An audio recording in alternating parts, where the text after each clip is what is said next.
Welcome to Nintendo Ninja News. I'm your host, Chris Tices, and it has been a absolute big year for Nintendo. It is the NNN Show. It's episode 60, which is quite a lot for us, but that's all good and well. Now, Nintendo has conquered 2017 this year, and I was trying to find a video clip. I know I said it somewhere in a live stream or somewhere, and I said that to a lot of Nintendo fans that were disappointed with the Wii U. It was the end of 2012. The Switch was coming out in March, and they're saying, where are all these games? And I said to them, Nintendo's just building themselves up. They're just lining up all the ducks to knock them all down in 2017. I did think that they would have a huge 2017 year. I think none of us really knew how big it was going to be, and I think some of it was situational, and I think some of it was a little bit of luck too. I think the situation of Breath of the Wild, I think it was already finished. I think them delaying it from the end of 2016 to March launch date was pretty much a clever move. It meant that you did get two Game of the Year type games in terms of Breath of the Wild and Super Mario Odyssey in October. So, because the situation of the Wii U allowed the Switch to get a very, very nice launch game and sort of build those sort of indie titles around it, and it sort of helped set things up. And then the following month it had Mario Kart 8 Deluxe, which is probably the perfect second game to get into. You get that very Game of the Year single player experience that would definitely take you a month of hardcore playing to get through that.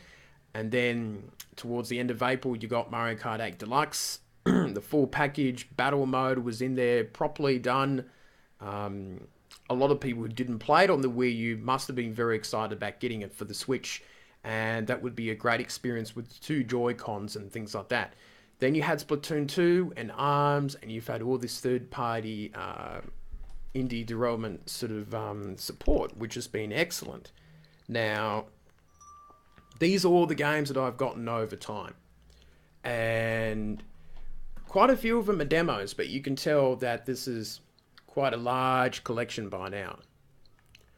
And the reason, well, I've gotten some as review codes, and many other games I've bought out, quite a few demos. I always download the demos when I can, and I had to install a 128 gig card. Now, some people have gone up to 200, 400 gig. But maybe I won't need to have hundreds of games on the Switch at the same time. The archive option is pretty good, depending on the internet speeds and downloads. Just keep the games that you want on there very well. I think the other part where they conquered it was they got the marketing right. The marketing for the Wii U was very poor.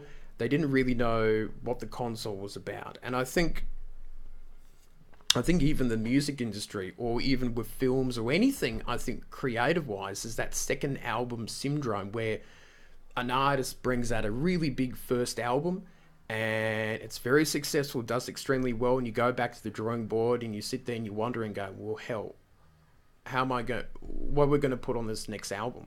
How we're going to top that success? And I think that was the problem with the Wii U. I think they generally did not know what to do after the Wii.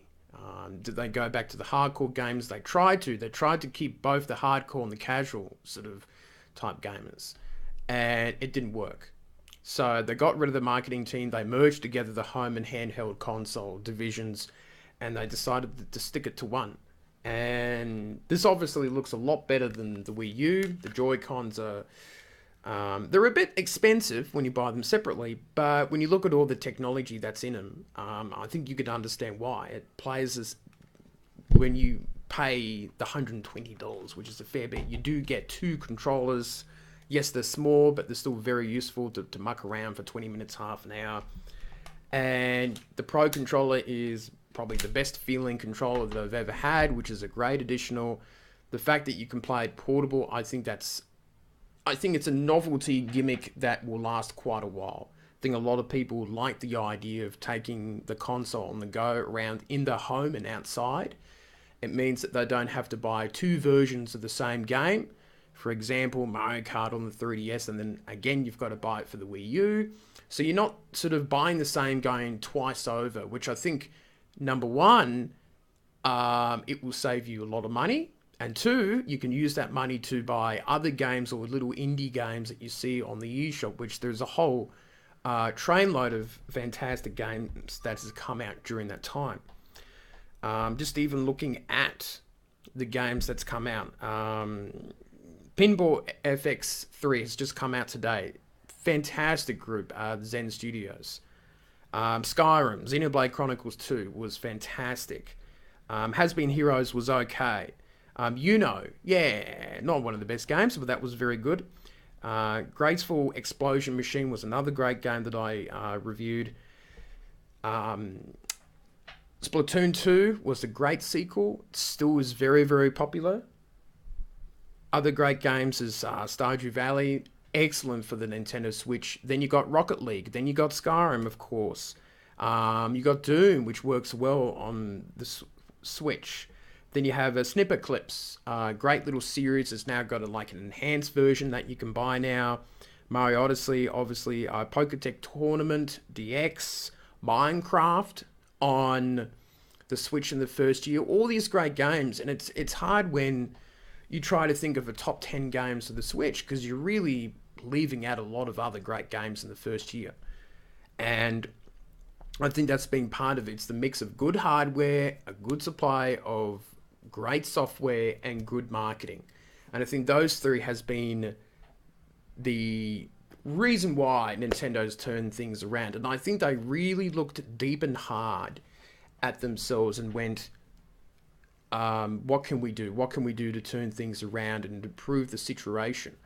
And what I think they did was some brilliant work. I mean, they kind of doubled down on the Wii U. They said, we like the idea of the tablet, but instead of getting rid of the tablet, let's get rid of the actual console that it was attached to and put all the console work into the tablet itself. And then everything merged together and everything's just sort of turned out like magic. I also think that releasing it in March was another very good idea because I don't think I really wanted to go looking for a new console in November.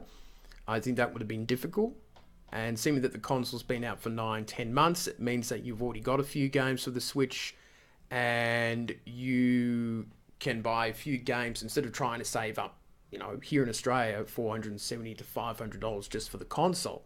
So it was a good Christmas, I think, for some people. They probably bought about 4 or 5 games for themselves for Christmas, and that went very, very well. So the eShop is healthy. Games are selling very well. Capcom's happy. Square Enix, all the local indie devs that I've talked to have been very, very impressed by the game console, and everything's been working out very, very nicely. And it's pretty simple at the end of the day how Nintendo conquered 2017, but I think obviously there's a lot of work behind it, and I think Nintendo has done a superb job of it. Now, obviously, the key to 2018 is just keeping that momentum and keeping the Switch interesting. I do expect news about the online service to be revealed in January. I hope that secretly they get rid of this voice chat system that they have and just say, look, we messed up with that. We're going to start fresh with this online paid subscription model. You can do voice chat on your Switch or something like that. I also expect Netflix and YouTube and all that to be, they could even drop in January. After the direct, hey, go and download the YouTube and Netflix thing, and you can pay for your online subscription stuff straight away, da-da-da-da-da. That wouldn't be so bad. And you'll find out about virtual console stuff next year. It's going to be a very, very interesting year. I've got nearly 40 games in the first 9-10 months of the Switch, and I think overall I bought something like 70-80 games for the 3DS and Wii U separately. A lot of it was double buying too. So, buying the handheld version of Smash Brothers and the Wii U Smash Brothers too. So you're always double dipping a lot. So I think it's going to be a really, really interesting year to talk about and to look at what games will be coming out. So a lot of excitement. I think Animal Crossing will come out. Who knows about Smash Brothers or Pokemon or anything like that. But we do have the first 2 Bayonetta games coming from the Wii U to enjoy during that time. So, that's my thoughts about how Nintendo conquered 2017. What are your thoughts? Do stick them in the comments and all that sort of thing. So, it's been a very busy year for everyone, and I'm looking forward to a bit of a Christmas break. So, That's it for the NNN show, and that's it for me, and I shall see you next time.